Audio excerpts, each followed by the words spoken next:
Prince Andrew has finally surrendered, but he did not go down without extracting a final solemn promise from his brother, King Charles III. The Duke of York has reportedly agreed to retreat into the shadows and vacate the royal lodge, effectively ending his life as a public figure, but only on the condition that his daughter's futures are set in stone. Hello, dear viewers, and thank you for joining us for this deep dive into the latest developments surrounding the British royal family.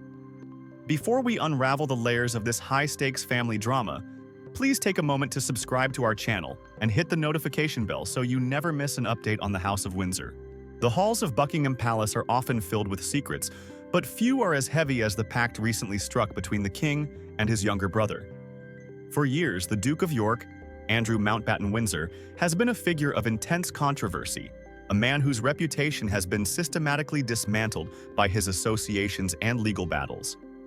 Yet, even as a political corpse, as some commentators have harshly described him, Andrew remains a father. And it is in this role, as a father protecting his offspring, that he has played his final card. The essence of the deal is simple yet profound. Andrew will go quietly. He will step away from the limelight, cease his attempts to return to official duties, and move out of the palatial royal lodge that has been his sanctuary for decades. In exchange, he has demanded that King Charles ensure the status and safety of Princess Beatrice and Princess Eugenie. Andrew knows that his own path back to public grace is blocked by an insurmountable wall of public opinion and legal history. However, he refuses to let his daughters be collateral damage in his downfall. He wants them to remain princesses of the blood, recognized and protected members of the inner royal circle, even as he himself disappears from the frame. Noor Nanji, a respected voice reporting for the BBC, has noted that the recent public appearances of the York family are a clear signal that this bargain is in motion. She suggests that the presence of Beatrice and Eugenie at major royal events is not an accident or a mere family courtesy. Rather, it is the visible manifestation of a deal struck in the private quarters of the palace. The king has signaled that while the parents, Andrew and Sarah Ferguson, must retreat, the daughters will be looked after. We saw the first major proof of this during the traditional Christmas Day service at Sandringham. As the royal family made that famous short walk from Sandringham House to St. Mary Magdalene Church, the hierarchy was on full display. There, prominent and unmistakable, were Beatrice and Eugenie, walking alongside their husbands, Edoardo Mapelli Mozzi and Jack Brooksbank. They weren't relegated to the back of the procession. They were positioned directly behind the king and queen. For royal watchers, this was a seismic shift. Historically, the York sisters have been viewed as a package deal with their parents. Where Andrew and Sarah went, the girls followed, often sharing the same headlines and the same public scrutiny. But King Charles appears to be attempting a delicate surgical operation, severing the daughters from the tarnished brand of the House of York and integrating them into the broader, more stable firm. By allowing them such a prominent position at Sandringham, Charles is telling the world that Beatrice and Eugenie are still integral members of the royal family. They are staying. They are protected. However, this decision is not without its critics, and the risks for King Charles are immense.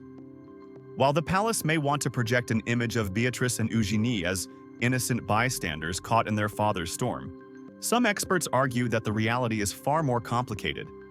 Are they truly innocent in the way the public is being asked to believe? A second, more troubling narrative is beginning to emerge, one that suggests the York sisters were much more aware of their father's world than previously thought. Royal commentator Richard Palmer has pointed out that the public will inevitably ask questions about the sisters' past actions. Specifically, the spotlight has returned to a 2011 trip to visit the convicted financier, Jeffrey Epstein. A trip that reportedly included not just Andrew, but Sarah Ferguson and her daughters. Author Andrew Loney, who has written extensively on the Duke in his book entitled, pulls no punches on this matter.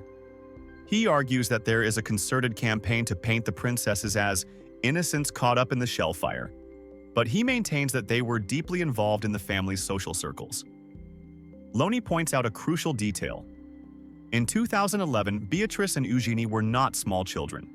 They were grown women in their early 20s, capable of understanding the world around them. The criticism is that by keeping them so close to the throne, King Charles is sitting on a time bomb.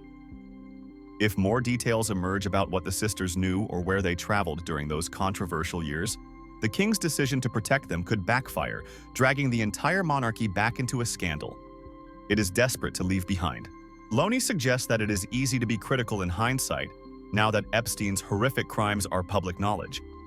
At the time, perhaps no one was raising red flags for the young princesses. They might have simply been following a schedule organized by their mother, Sarah Ferguson. But in the court of public opinion, just following along is rarely a sufficient excuse when the stakes are this high. The York sisters are now in a position where they must prove their loyalty not to their father's legacy, but to the crown itself. They are being urged by advisors to distance themselves from the York label and establish themselves as hard-working, independent royals who are above the fray. But can they ever truly step out from under the shadow of the royal lodge? King Charles is known for his desire for a slimmed-down monarchy, a more efficient and less expensive version of the royal family. Including the York sisters in this vision seems to contradict that goal, unless he views them as essential assets. With Prince Harry and Meghan Markle across the Atlantic, and the King and the Princess of Wales facing their own health challenges, the working side of the family is stretched thin. Perhaps Charles feels he has no choice but to rely on his nieces, despite the baggage they carry. This pact between brothers is a classic Shakespearean drama played out in the modern age. Andrew, the fallen prince, gives up his home and his pride to ensure his daughters don't lose their royal birthright. Charles, the burdened king, accepts the risk of public backlash to maintain family unity and keep the blood princesses within the fold. But as any student of history knows, deals made in desperation often come with hidden costs. By allowing Beatrice and Eugenie to remain prominent among the group, Charles is betting that the public will forgive and forget the associations of the past. It is a gamble that assumes no more skeletons will tumble out of the York family closet. As we look toward the future, the question remains: will Beatrice and Eugenie become the reliable, steady hands the king needs? Or will their presence serve as a constant reminder of the scandals that nearly toppled the Duke of York? Andrew has played his last card.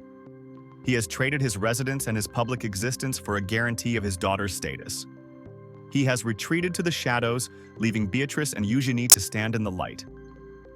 Whether that light reveals them to be the future of the monarchy or remnants of its most troubled chapter is something only time will tell. What do you think about this pact between King Charles and Prince Andrew? Do you believe Beatrice and Eugenie deserve to be protected and kept at the heart of the royal family? Or should they have been sidelined along with their father? And is King Charles taking too big a risk by keeping them so close to the throne? We want to hear your thoughts. Please share your opinions in the comments section below. We read every single one of them and value the insight of our community. If you found this analysis informative, please give this video a thumbs up and share it with others who follow the royal family. Your support helps us continue to bring you in-depth coverage of these historic events. Thank you for watching, and we look forward to seeing you in our next video. Until then, take care.